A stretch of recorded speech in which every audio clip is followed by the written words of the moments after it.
Bienvenidos a la transmisión en vivo de la Iglesia del Calvario. Yo soy el pastor Dixon Klinger y estoy muy contento de que nos puedas acompañar en este tiempo de adoración.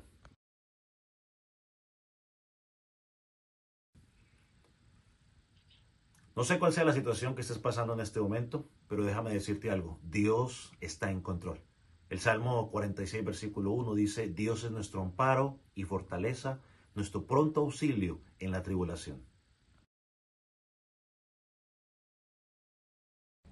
Si esta es tu primera vez con nosotros, queremos darte una cordial bienvenida y agradecerte por unirte con nosotros para adorar a nuestro Salvador a través de la predicación de la palabra de Dios. Creemos que la Escritura es suficientemente clara y poderosa para transformar tus vidas. Así que nuestra oración es que Dios hable a tu vida y que seas edificado por medio de la palabra de Dios. Una vez más, te damos gracias por conectarte con nosotros. Comencemos juntos este tiempo de adoración al Señor.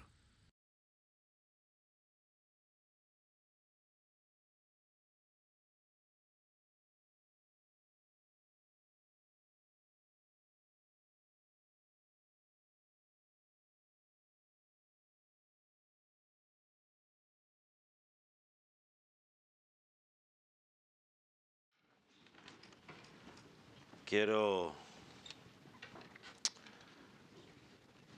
dar la bienvenida una vez más. Y si trajo su escritura, quiero que vaya conmigo al libro de Hechos, capítulo 4. Como pudo ver en su boletín, o en su boletín, no, ¿cómo se dice eso? Bosquejo.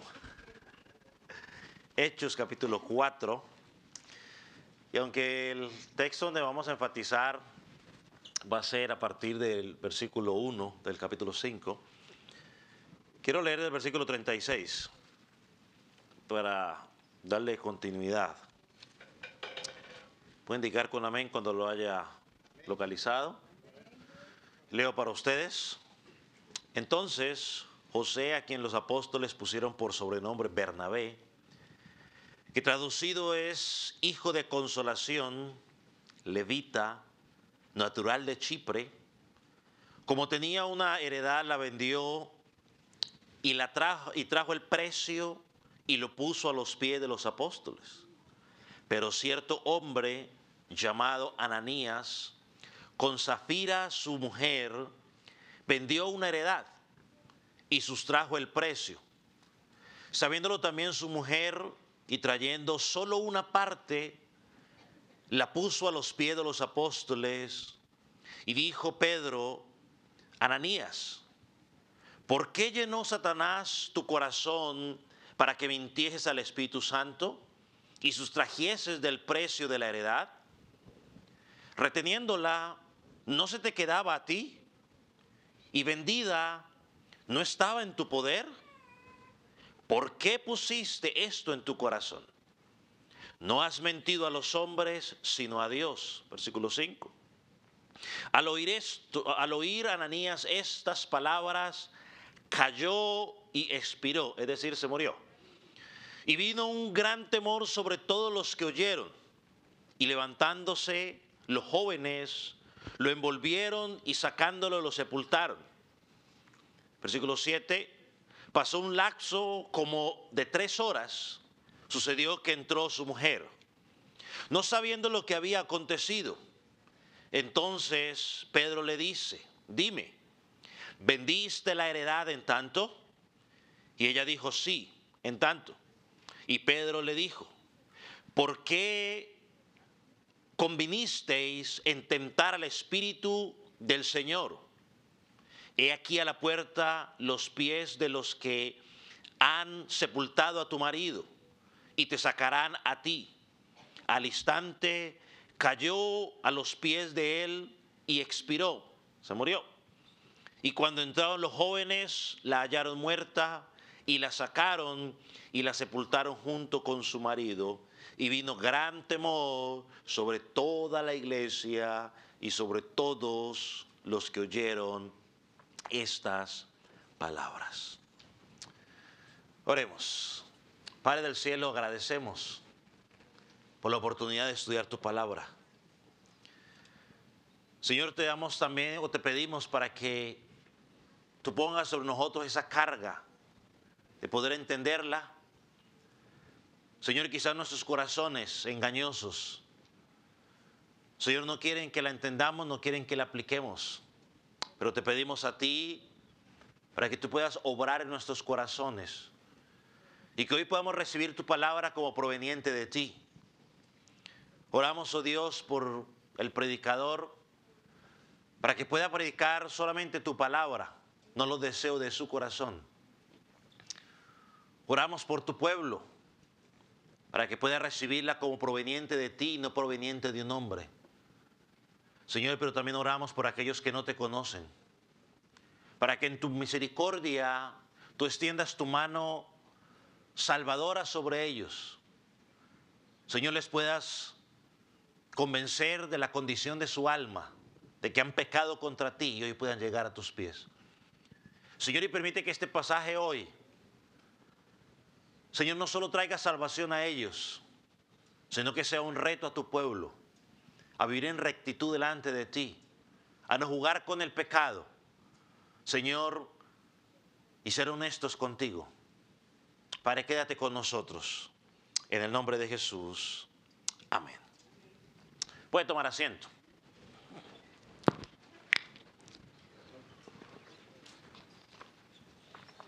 Hasta ahora hemos visto que la iglesia está inmersa en gran gozo.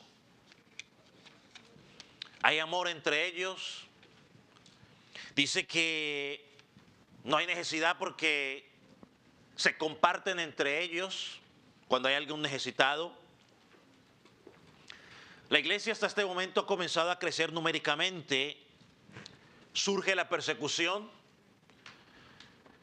y los creyentes no retroceden. Cuando son perseguidos, más bien pidieron oración por valentía. Dios les concedió esa valentía y siguieron predicando la palabra de Dios. Y más personas seguían creyendo, creciendo y creyendo y creyendo y creciendo la iglesia. Cristo estaba vivo, el Espíritu Santo estaba moviendo en medio de su pueblo. Sin embargo, hemos mirado de que aún en medio de la oposición, Dios siempre se glorifica en medio de su pueblo. Pero Satanás, al ver que la persecución quizás no estaba haciendo mucho o no estaba cumpliendo el propósito que él estaba pensando de destruir la iglesia, Satanás quiso obstaculizar el obrar de Dios de una manera diferente. Y empezó a tratar con la iglesia, a tratar de atacar la iglesia desde adentro. Había tratado desde afuera, atacado desde afuera, ahora desde adentro. Yo quiero que usted piense por un momento, antes de entrar quizás en el sermón.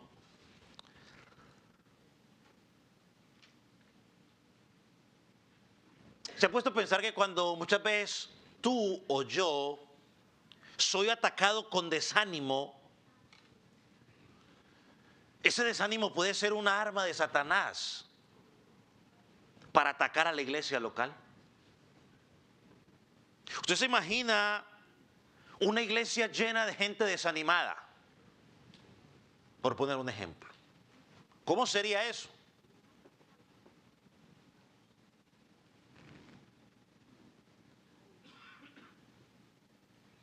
Hermano, el diablo muchas veces usa los conflictos, situaciones para ponernos a pelear entre nosotros, para dividirnos, para que el evangelio no avance. Por eso el creyente tiene que entender cuando hay una situación que pasa con mi hermano o algo así, yo debo analizar. Esto puede ser un ataque de Satanás para atacar la iglesia desde adentro. En Hechos encontramos esa iglesia que está marchando muy bonito, pero encontramos que empezó el pecado desde adentro. Y creo que es un momento triste que puede marcarnos porque nos revela una realidad. Espero que me entienda lo que voy a decir. El mayor daño a la iglesia no proviene del exterior, proviene del pecado dentro de la iglesia. No es de afuera. El mayor daño es del pecado dentro de la iglesia. Y yo quiero que usted note algo. En la Escritura nunca omite esta dolorosa realidad. Sí, es desagradable, pero dentro de la iglesia vamos a encontrar muchas veces ¿qué? Pecado. Por eso que la mente muchas veces, y yo creo que usted y yo lo hemos escuchado o nos lo han dicho a nosotros, es que yo no voy a la iglesia porque en la iglesia hay demasiados hipócritas. Y la verdad es sí, siempre ha habido hipócritas, hay hipócritas y habrá hipócritas en la iglesia. ¿Por qué? Porque la iglesia nunca ha sido perfecta. El apóstol Pablo le dijo al apóstol Pedro, tú estás actuando ¿con qué? Con hipocresía. O sea, la iglesia nunca ha sido perfecta, mientras está aquí en la tierra ni lo será. Siempre ha habido personas sinceras en la iglesia, pero también han habido hipócritas en la iglesia. Así que, estimado amigo, quizás que visita esta congregación o me está escuchando y está empezando a visitar alguna congregación, si usted ha llegado a una iglesia o esta iglesia en particular, la iglesia es como un hospital donde la gente reconoce su necesidad de sanidad. Yo escuché la historia de un pintor de la corte que fue encargado de hacer el retrato de Oliver Cromwell. Él era un líder militar, político inglés del siglo XVII. Y este artista, deseando agradar a este líder militar, porque no era tan bonito, era un poquito feo, decidió pintar su rostro y quitarle las verrugas que él tenía que lo hacían ver feo. Cuando le trajo el retrato a Oliver, él lo observó y le dijo lo siguiente: llévatelo y píntalo tal cual como soy, con verrugas y todo, píntalo así como soy.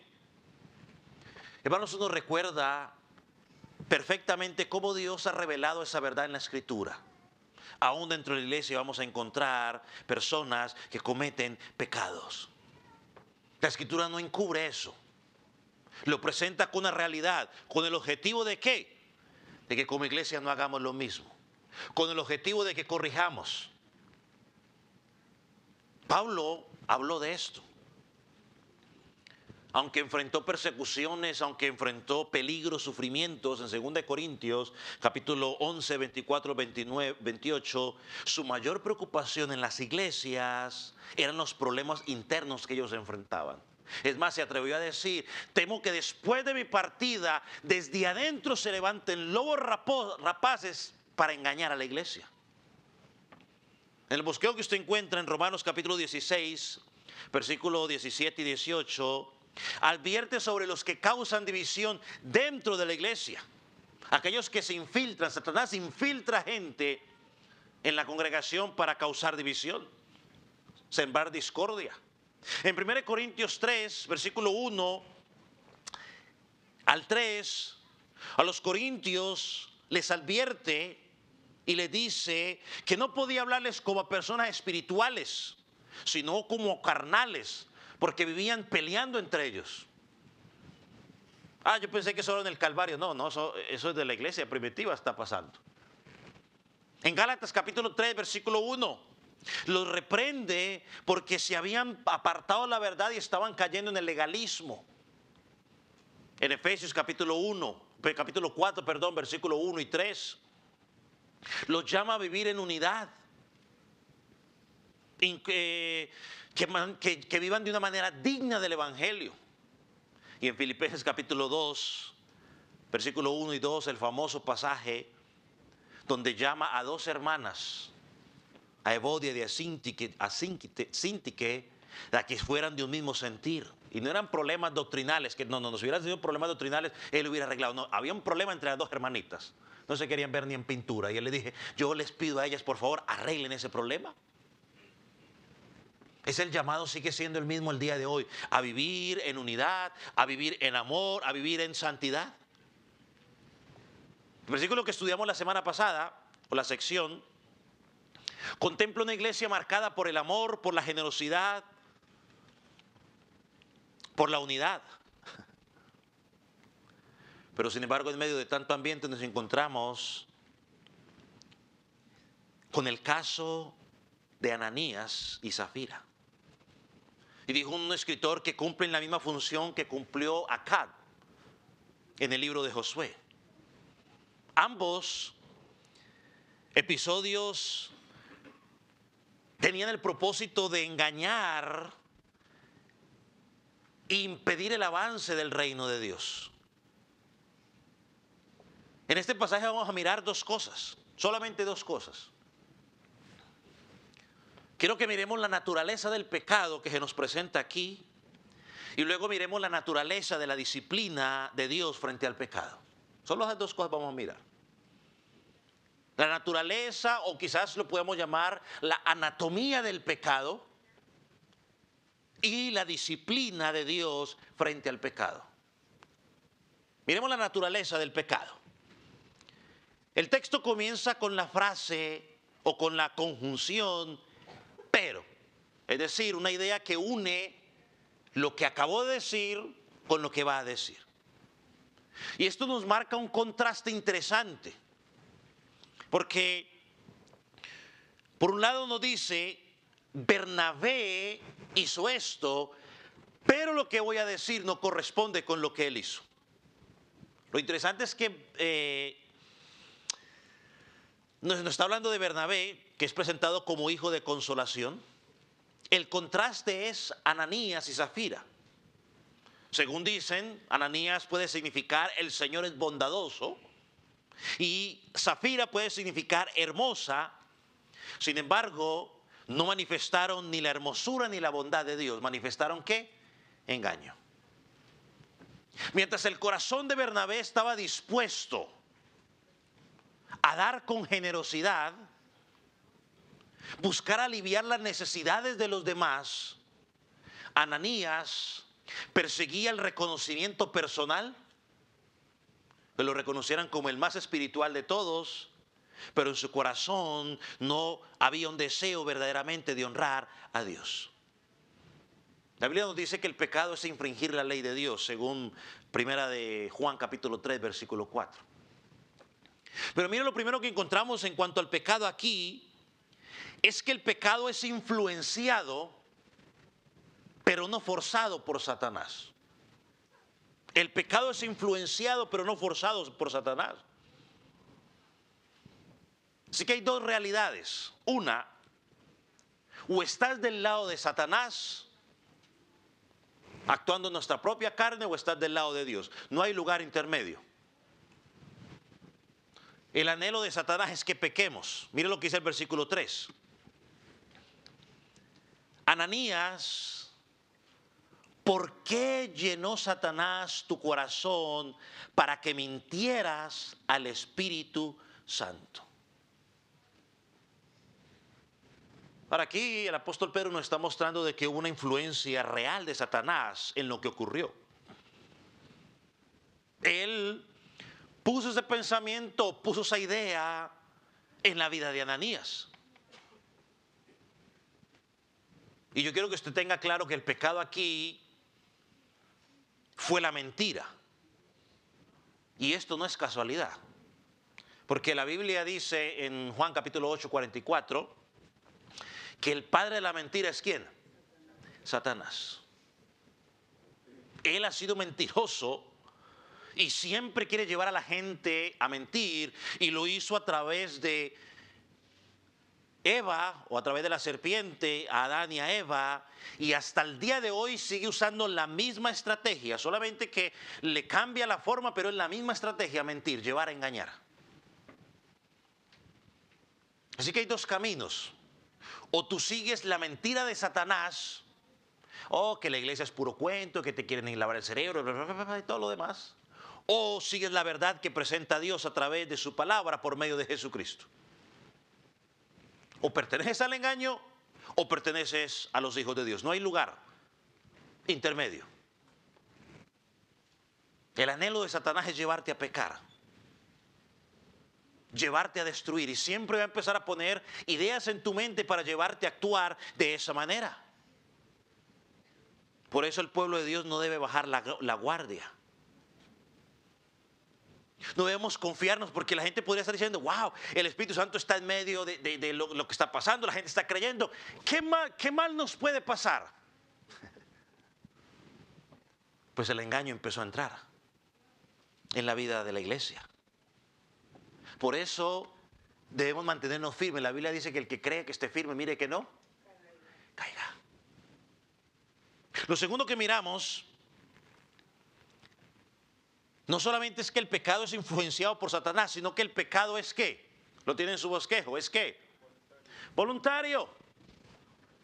Es una responsabilidad personal. O sea, si Satanás pone la idea, presenta la idea, llega la tentación, pero a usted y a mí nadie me obliga.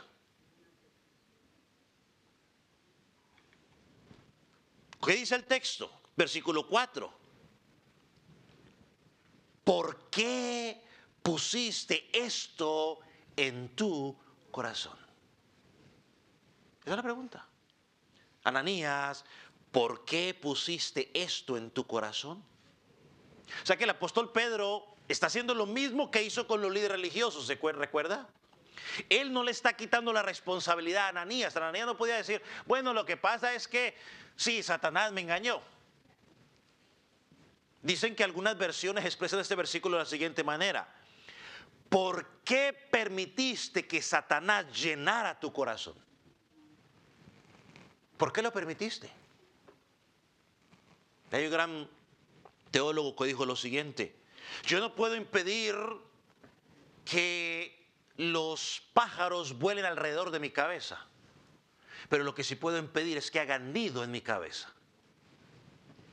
Ahora, usted no puede impedir que Satanás mande pensamientos, mande tentaciones o mande ideas, le presente tentaciones. Usted no podemos impedir eso, pero lo que sí podemos impedir es responder a esas tentaciones. Él pregunta: ¿por qué lo permitiste? ¿Por qué permitiste que esa idea madurara en tu cabeza? Porque la tentación muchas veces llega a nuestra cabeza con una idea, con algo que vemos en la televisión, con algo que vemos en las redes sociales, con algo que escuchamos. Y somos tú y yo el que comenzamos a procesar y permitir que esa idea madure en nuestra cabeza. Eso es lo que le dice él: ¿por qué lo permitiste? Pedro no está excusando a Ananías. Al contrario, le está recordando de su responsabilidad. Más adelante, él confronta a su esposa, a Zafira, y le hace la misma pregunta: ¿por qué? Y ella respondió lo mismo que usted y yo: nada. Si Satanás nos tienta, pero los responsables somos tú y yo. Y un día tendremos que dar cuentas delante de Dios. Ni tú ni yo podemos decir al final: bueno, Dios, lo que pasa fue que Satanás tuvo la culpa. Eso no nos va a ayudar. Es mi responsabilidad y es tu responsabilidad. Pedro puede hablar de esto, porque el mismo Pedro escuchó cuando Dios dijo: Satanás ha pedido tu alma para zarandearte. Y él dijo: no, Señor, yo mi vida daré por ti. Fue el primero en salir corriendo y lo negó 3 veces en una sola noche. Él era responsable. En Judas vemos el mismo cuento, sí. Él permitió que Satanás entrara en su corazón, pero la Biblia dice que Judas es ¿qué? Responsable. Tú y yo somos responsables de nuestro pecado, no podemos excusarnos en nada.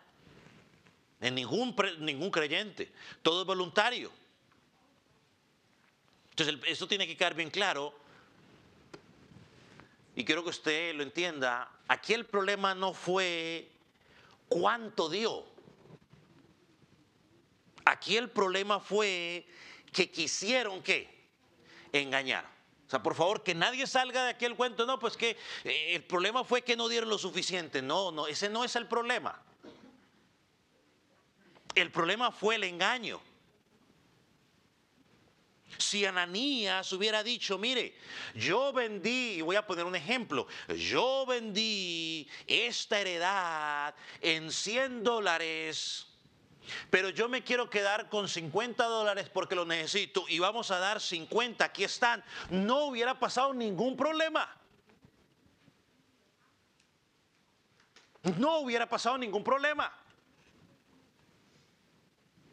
Pero como sus motivaciones eran incorrectas, él vendió la heredad en $100 y dijo, mira, aquí vendí en $50, lo único que me dieron, y aquí todos mis 50 los voy a dar, cuando sabía que en el bolsillo tenía los otros 50. Ese fue el problema.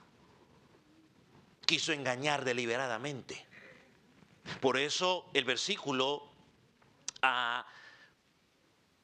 lo mismo vemos en Zafira. Su esposa, ella sabía lo que había pasado. Ella estuvo de acuerdo, fue cómplice, no se opuso, no corrigió. Ella no dijo, mira, mijo, no está, eso está mal, no lo hagamos. No, simplemente guardó silencio. Pedro la confronta en el versículo 9, vaya conmigo al versículo 9. Le dice Zafira, cuando está hablando con ella, ¿por qué convenisteis en tentar al Espíritu del Señor? Es decir, ¿por qué se pusieron de acuerdo con su esposo para mentir? Hermanos, ellos planearon juntos este pecado deliberado. Zafira tuvo la oportunidad de actuar diferente. Pudo haber rechazado el plan. Pudo haberle dicho a su esposo, mira, eso no es correcto. Cuando Pedro la confrontó, ella pudo haber dicho, mire, ¿sabe qué? Sí, no se vendió en esa heredad, la heredad se vendió en tanto y nos estamos engañando, perdón, pero no, voluntariamente decidió pecar. Y yo creo que eso es una buena aplicación para los matrimonios y para los solteros que debemos aprender.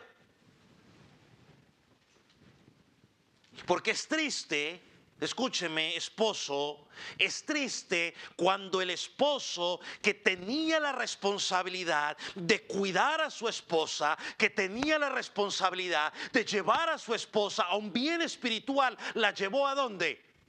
A pecar. Jóvenes que están solteritos y a la orden. Cuando usted se case varón, usted va a ser el responsable de llevar a su esposa, de liderarla espiritualmente. No la lleve a pecar. Llévela que honre al Señor. Tú eres el responsable, no guardes silencio, no seas como Adán que se quedó callado, no seas como Abraham, como hablamos hoy, que también se quedó callado y dijo, pues vénganos en tu reino. No, hable, diga la verdad. No podemos hacer eso, eso no es correcto. Y por favor, mujer, señora, jovencita, si el Señor te la está llevando por ese camino incorrecto, por favor, no siga ahí sometida porque Él es la cabeza. No, reaccione. Y dígale, eso no, dice la Escritura, yo no voy a participar de eso. Qué triste. Que el cónyuge nos lleve a pecar cuando está pensando que supuestamente nos está ayudando. Satanás usa eso. Y por favor, no se vaya a quedar con el ejemplo de Ananías y Zafira, pensar únicamente en esta cuestión. No, es una aplicación en muchas otras cosas que no voy a dar detalles para que luego no me digan que estoy diciendo algo en referencia a alguien en particular. Pero no se quede únicamente en eso. Ay, bueno, como mi esposo y nosotros con el dinero no tenemos ningún problema, estamos tranquilos. No, hay muchas otras cosas que tienes tu aplicación. No se quede allí. Mire eso. La Biblia nos advierte sobre nuestras relaciones, sobre las influencias que permitimos en nuestra vida. Pero aun cuando pecamos al final, no va a haber excusa. Mi esposa no va a poder decir al final, bueno, lo que pasa es que mi esposo me dijo que lo hiciera. No, porque Dios le va a decir, tú eres responsable. Yo voy a dar cuentas por haberla llevado al hoyo, pero ella va a ser responsable por haber seguido voluntariamente. Y viceversa, el esposo no puede decir, no, lo que pasa es que mi esposa, como me habló tan bonito y yo me dejé seducir porque los encantos femeninos y para aquí y para allá, y entonces cae, no señor, yo la voy a llamar a cuenta a ella, pero a ti te voy a llamar a cuenta por haberte dejado arrastrar porque eras la cabeza, eras el líder.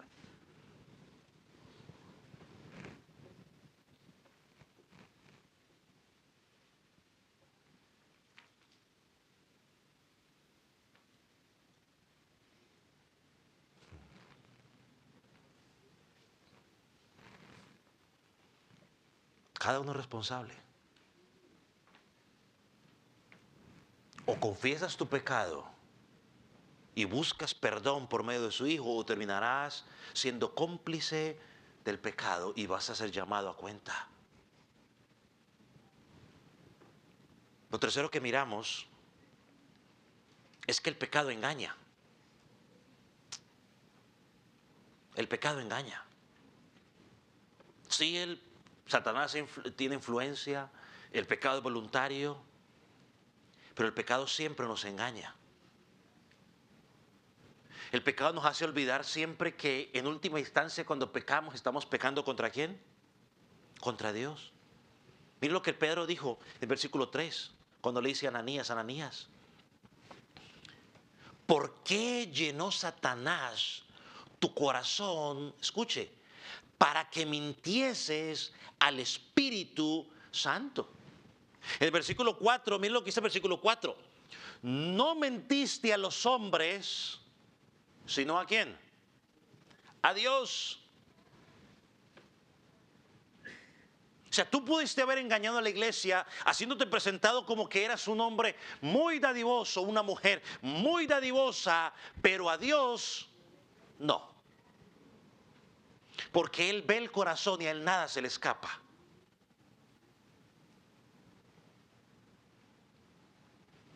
Ahora, si usted mira con atención aquí, miramos varios pecados. Aquí hay el pecado del amor al dinero. Aquí hay pecado de codicia, de envidia.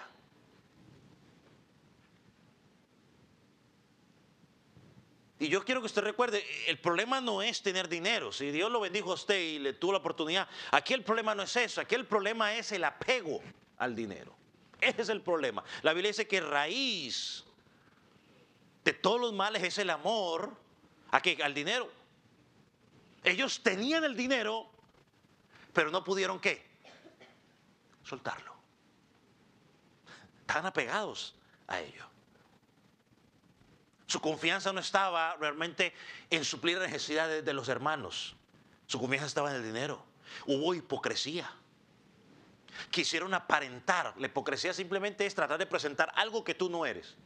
Y quisieron aparentar delante de los hombres que realmente eran espirituales, que realmente tenían un corazón dadivoso cuando no lo tenían. Querían vivir de apariencia. Dios nos libre caer en ese pecado de vivir de apariencia. Estaban buscando supuestamente ellos honrar a Dios, ser reconocidos, pero no lo hicieron. Mintieron diciendo que lo dimos todo. Yo di todo de mí, cuando no era cierto. Engaño, falsedad, corazón dividido.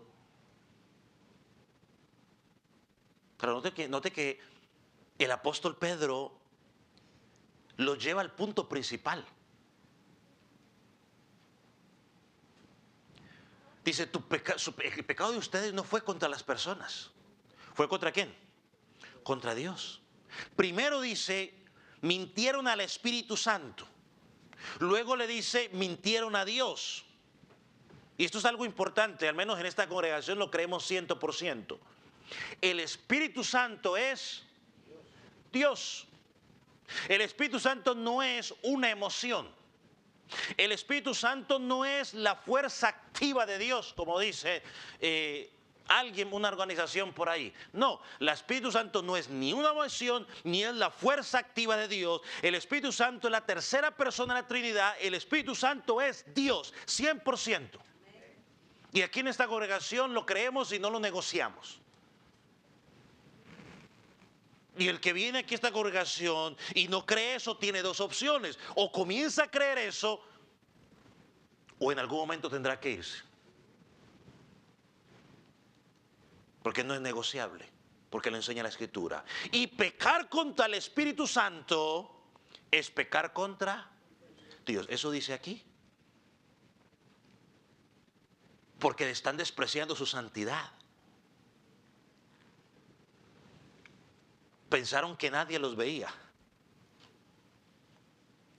No, nadie se va a dar cuenta. ¿Te acuerdas cuando la gente dice, no me preocupe, acaso ni el pastor ni estará mirando? Tu papá no está mirando, tu esposo no está mirando. Dios lo sabe. Nada podemos ocultar. Dios lo ve todo. Él conoce cada intención del corazón, cada pensamiento. Hay un pasaje en Gálatas capítulo 6, versículo 7, que lo mencionaré varias veces, pero dice lo siguiente: no os engañéis. Dios no puede ser burlado. Y si por alguna razón usted cree que se le puede esconder a Dios, le hago una recomendación esta semana. Vaya y lea el Salmo 139 y dentro de 8 días me dice si hay forma de poderse esconder. Salmo 139. Usted lo puede leer en su tiempo personal de estudio. El pecado puede engañar a los hombres, pero no puede engañar a Dios. Y escuche, cada uno va a cosechar lo que siembra, tarde que temprano. Tarde que temprano. Hay cosas que nosotros hacemos que nadie se entera, pero luego sale la evidencia. Por eso el llamado es serio. No vivir engañándonos pensando que estamos engañando, sino que nuestro corazón debe ser sincero delante de Dios, recordando siempre que todo lo que hacemos es para la gloria de Él. No busquemos ser reconocidos. Y también dice que Ananías y Zafira tentaron al Espíritu. Usted preguntará, ¿en qué sentido lo tentaron?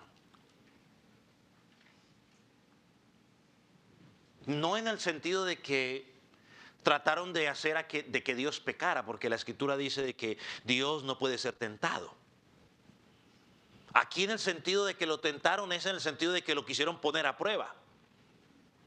¿Sí? ¿Recuerda cuando el pueblo de Israel puso a prueba de Dios? Le dijo, me han tentado hasta 10 veces. Dudaron de su presencia, dudaron de su poder, dudaron de su fidelidad. Bueno, aquí encontramos a Ananías y Zafira haciendo lo mismo. Versículo 9 dice, ¿por qué convenisteis en tentar al Espíritu Santo? Y lo hicieron de dos maneras, pensaría yo. Primero,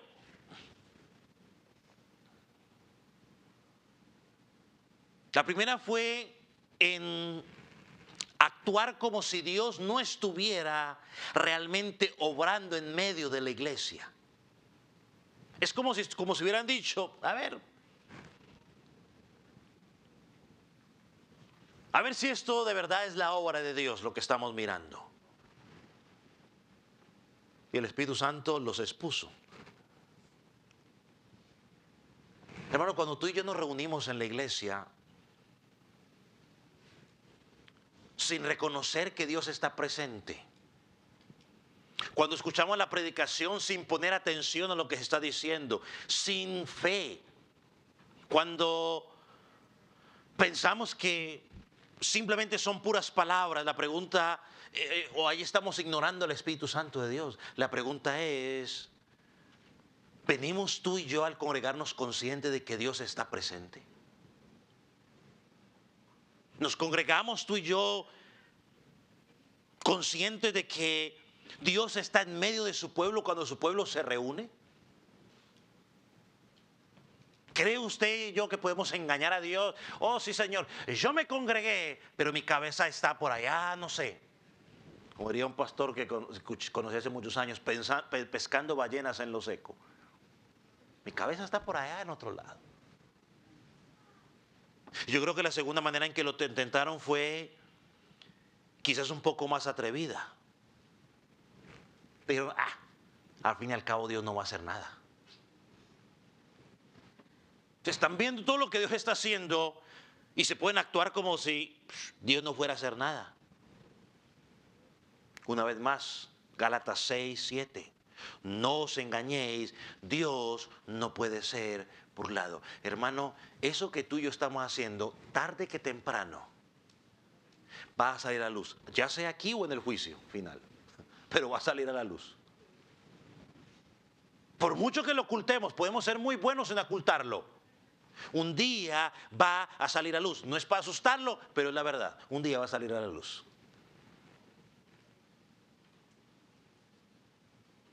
Ahora, después de ver cómo está actuando el pecado, uno se pregunta, ¿ha dejado Dios a la iglesia desprotegida?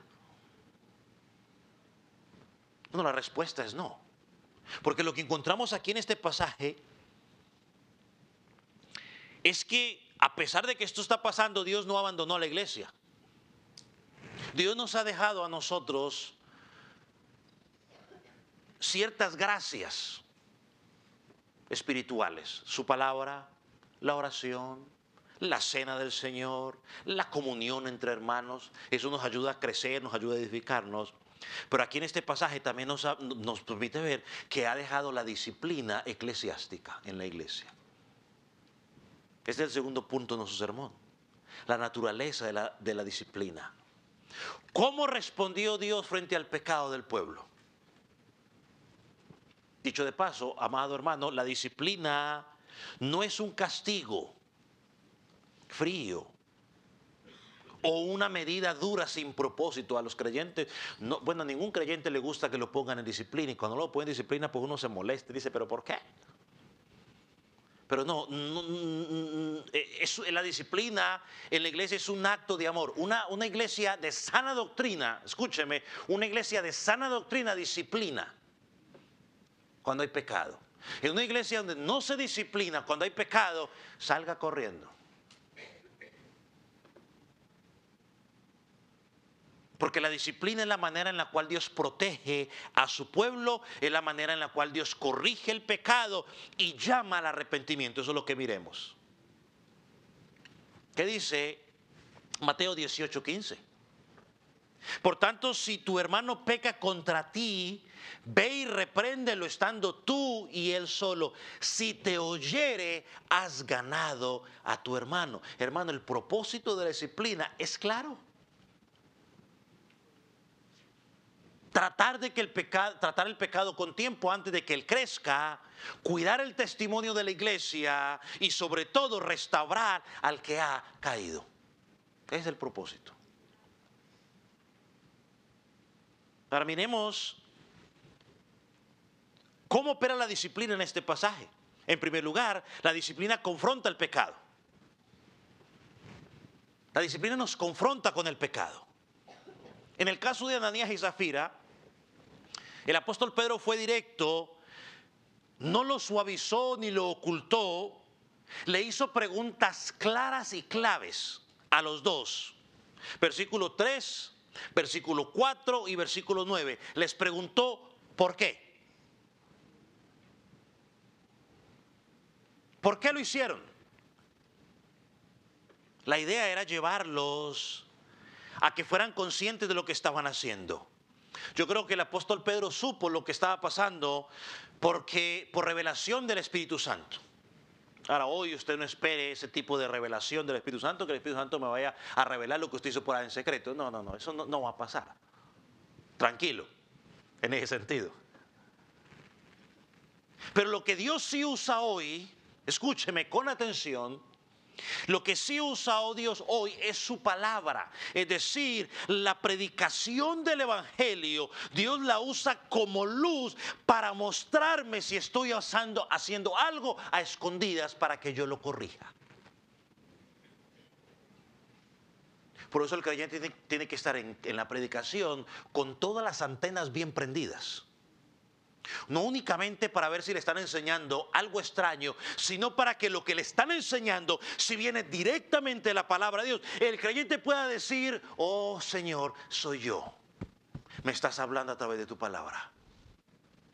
Señor, tengo que hacer el correctivo. Cuando escuchamos la palabra de Dios en la predicación de la congregación o en mi tiempo personal, Dios lo que está haciendo es confrontando mi corazón para ver si hay algo que está en mi vida que debe ser corregido. Y solo hay dos caminos. O reconocemos nuestro pecado o nos endurecemos y seguimos igual. Solo hay dos opciones. O nos arrepentimos reconociendo el pecado o nos endurecemos.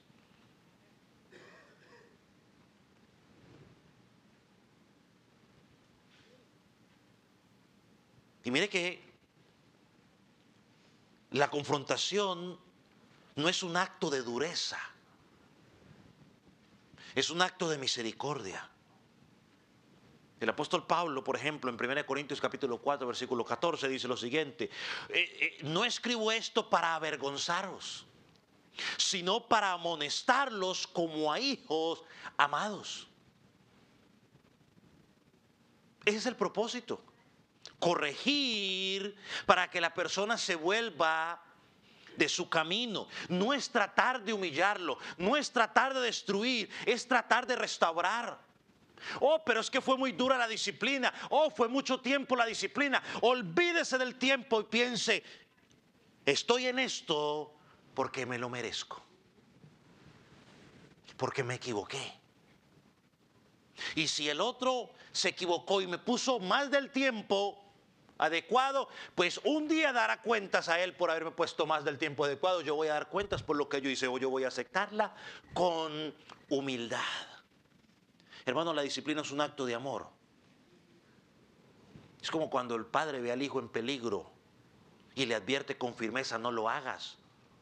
No es porque el padre quiera dañar al hijo, es un acto de amor. Lo segundo que encontramos es que la disciplina llama al arrepentimiento.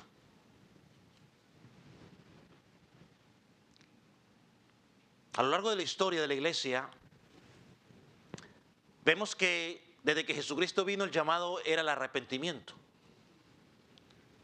La disciplina busca darle una oportunidad a quien ha pecado para que vuelva a Dios. Con Zafira y Ananías pasó lo mismo.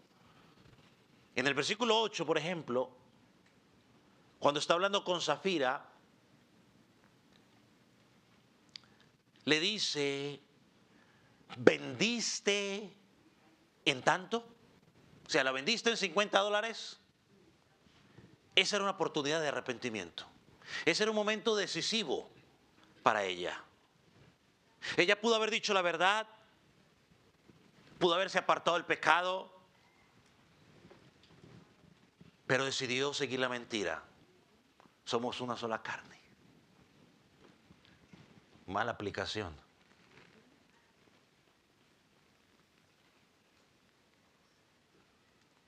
Pedro expuso su pecado, y por lo que leemos, no fue que dijo: vamos a mi oficina. Como cuando a veces yo digo al hermano: vamos a la oficina que necesitamos hablar. No, parece ser que lo hizo ¿qué? ¿Delante de qué?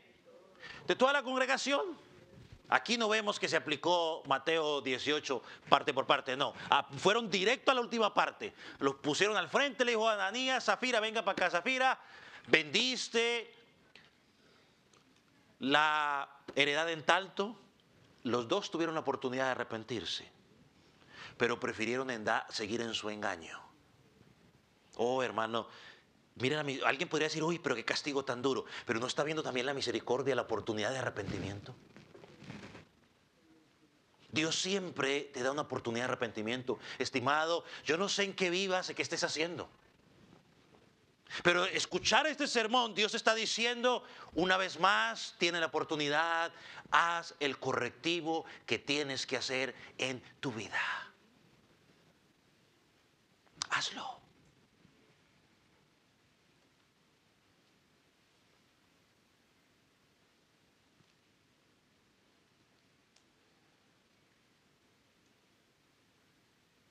La Escritura nos dice, una vez más, Dios no puede ser burlado. Porque aunque logremos ocultar las cosas por algún tiempo, todo sale a la luz.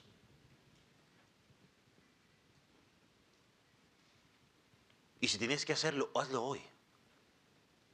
Porque no hay garantía del mañana.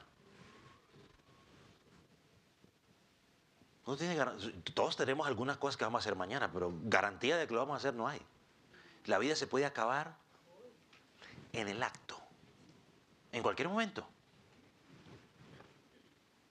Lo tercero que encontramos sobre la disciplina es que la disciplina produce temor. Versículo 5 dice que cuando Ananías murió, dice versículo 5, y vino gran temor sobre todos los que oyeron.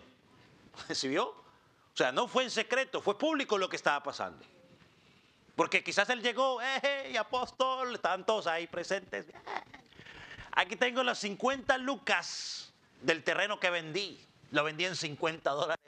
Y el Señor puso en mi corazón dar estos $50, hermanos, aquí están. Me imagino, ¿no? Eso lo puso yo. Eso yo lo estoy poniendo, no sé que lo hayan hecho así. Emocionado así. Estaban todos ahí. ¡Wow! ¡Wow! ¡Qué hermano tan dadivoso! Ay, cuando sea grande quiero ser como él. Y Pedro empieza a hacer las preguntas. Murió, dice, todos tuvieron miedo.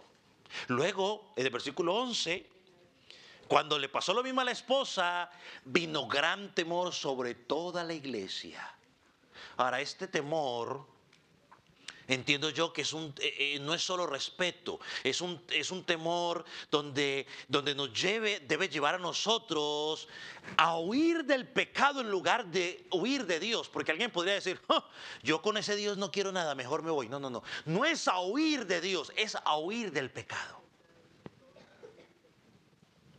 Este temor era un lugar donde donde estaba llevando a la iglesia a detenerse, a pensar y a evaluar. Oiga, ¿y cómo estoy yo? ¿Qué estoy yo haciendo yo en privado? Estoy frente a un Dios que es 3 veces santo y que no debo tomar el pecado a la ligera. Hermano, la muerte de Ananías y Zafira mostró que Dios no toma la hipocresía a la ligera. Dios no toma la hipocresía a la ligera. Es una advertencia para la iglesia en ese momento, es una advertencia para usted y para mí hoy. Dios ve el corazón y Dios toma el pecado muy en serio. Es que a veces pensamos que pasa el tiempo y no pasa nada, pasa el tiempo y no pasa nada. Siga confiando. Siga minimizando el pecado. Ahora, y esto no es nuevo. Desde el Antiguo Testamento, si usted va o lo puede leer en su casa, en Deuteronomio 21,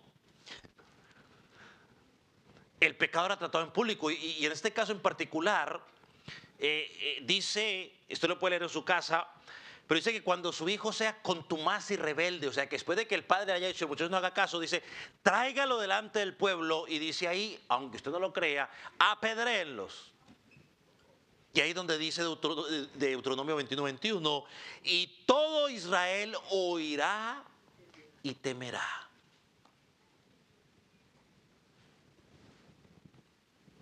Dios toma el pecado en serio. Y esto no es para que la gente diga, qué Dios tan malo. No, era una señal para que el resto aprendan. Yo se lo he dicho a usted en muchas ocasiones. El pecado de David, de Abraham, de Pedro que encontramos ahí, fue dejado en la Escritura con el propósito de que tú y yo lo leamos, lo aprendemos para que no hagamos ¿qué? Lo mismo. Para que corrijamos. tenemos que tomar en serio a Dios. Usted se puede esconder del pastor, usted se puede esconder del hermano, pero Dios no. Y un día, tarde que temprano, Dios lo va a disciplinar. Así que antes de que llegue ese tarde, es mejor que temprano hagamos el correctivo. Cuarto, hermano, la disciplina purifica la iglesia.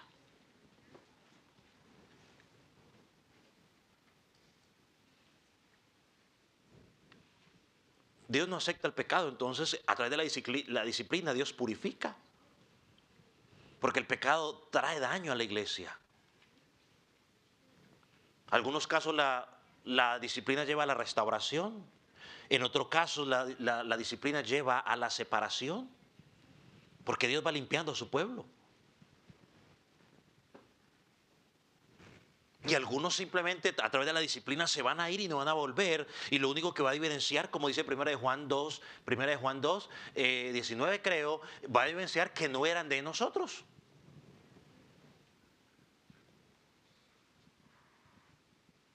Sí, habrá un momento donde Dios hará la obra total, habrá la separación entre el trigo y la cizaña. Pero mientras tanto la disciplina va a ser necesaria, aunque muchas veces no nos agrada, para limpiar y purificar la iglesia. Hebreos 12:11, que ya estudiamos, dice: ninguna disciplina al presente parece ser causa de gozo, sino de tristeza. Sí, pero al final trae bendición. Tiene propósito de producir fruto de justicia a quien la recibe. Ahora mira algo interesante del pasaje.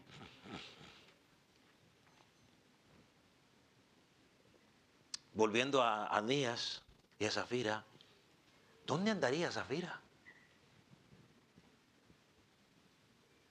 Porque el pasaje dice que 3 horas después, o sea, no se enteró. Muy buena pregunta. Cuando lleguemos al cielo la preguntamos. No vamos a empezar a especular. Ella llegó después, 3 horas después. Ellos ya habían salido los otros a enterrarlo y toda la cosa. Y no se dio ni por enterada de que ella era viuda. O sea, cuando ella llegó ahí ya era viuda y no sabía. Yo lo único que podría pensar, hermanos, a veces el pecado nos ciega y no nos permite ver lo que está pasando a nuestro alrededor. Ella estaba cegada, sí, es esto, es esto, es esto. La confrontaron y siguió diciendo lo mismo. Hermano, que no nos pase a usted y que no nos pase a mí, que no le pase a usted y que no me pase a mí. Ahora, la pregunta del millón.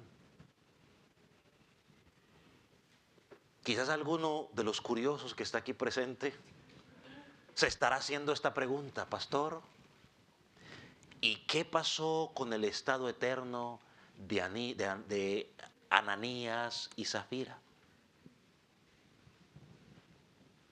Bueno, el pasaje no nos da una respuesta definitiva sobre eso, y creo que el punto no es ese. El punto es una advertencia a que nosotros no podemos jugar con el pecado, que no podemos vivir bajo apariencias y que debemos examinarnos constantemente delante de Dios. Pero según los estudiosos, han considerado 2 posibilidades.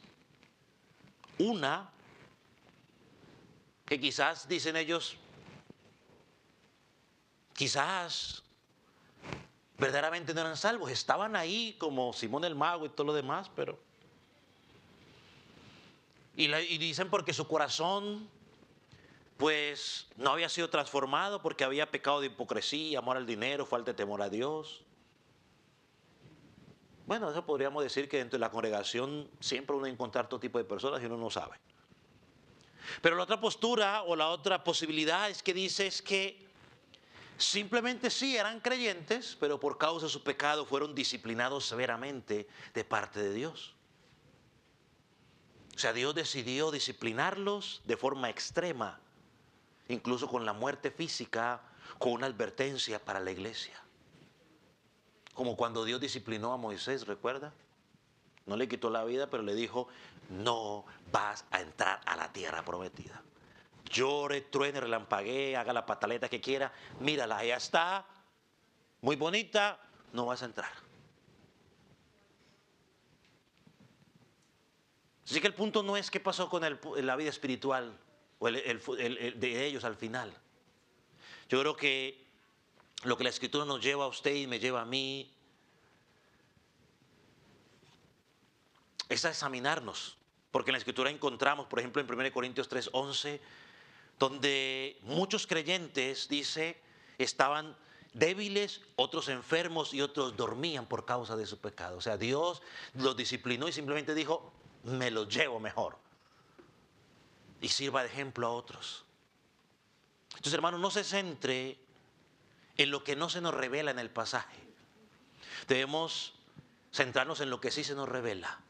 Debemos examinarnos a nosotros mismos para ver si estamos en la fe.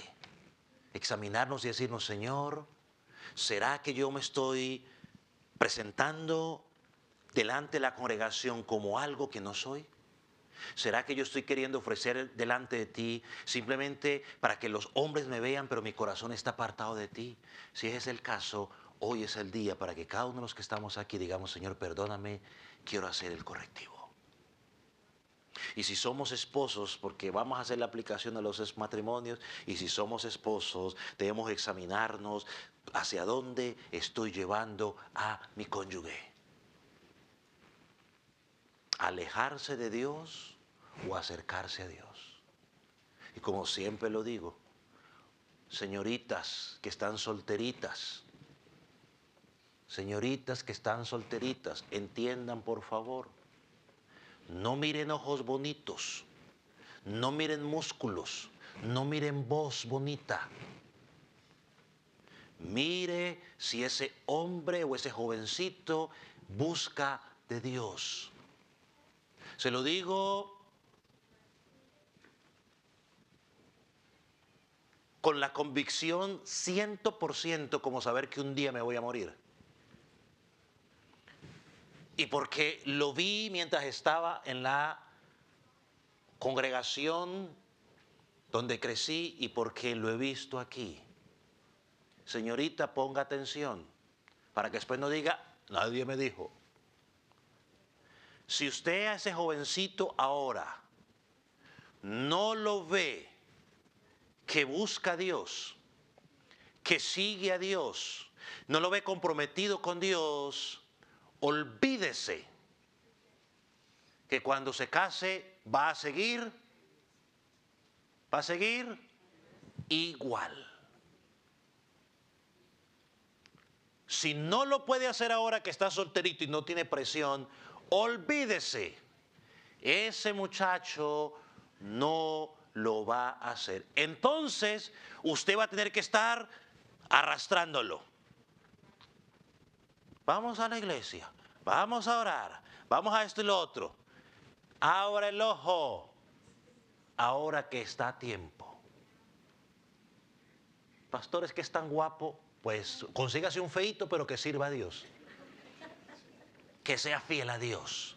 Es mejor un feíto que sirva a Dios, que la lleve a usted a Dios, que la lidere a usted a Dios, que un guapo que te esté alejando de Dios. Sal corriendo por lo que más ames.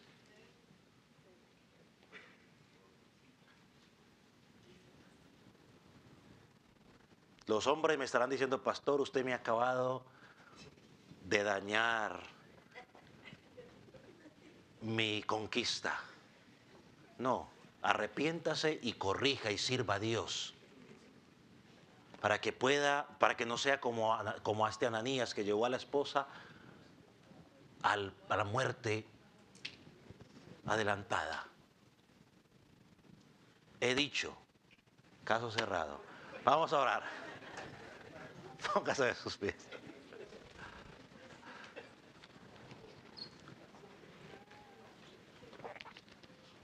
Sí, para que así no termine como que el pastor nos regañó. Entonces ahí termina riendo y se le olvida que lo regañe.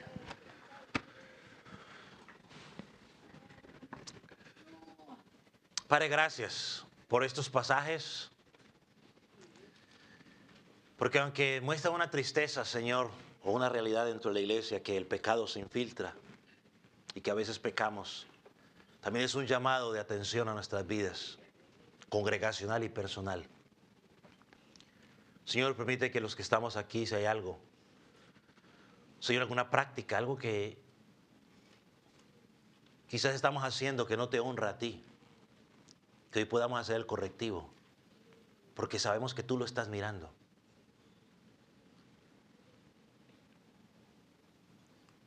Señor, y si estamos influenciando a otro creyente a pecar de una u otra manera, Señor, también permite que hoy podamos responder o reaccionar. Y si somos nosotros los que estamos siguiendo la influencia de otro, quizás por temor, por inseguridad, por miedo, que hoy podamos también sacudirnos y decir eso no es correcto. Padre, gracias por tu palabra. Señor, ella ha sido predicada, ha sido hablada. Señor, que el que tenga oídos para oír, que oiga. Que tu pueblo sea restaurado, que tu pueblo sea edificado. Señor, pero también aquel que no te conoce, hoy oramos por él. Señor, convéncelo de pecado.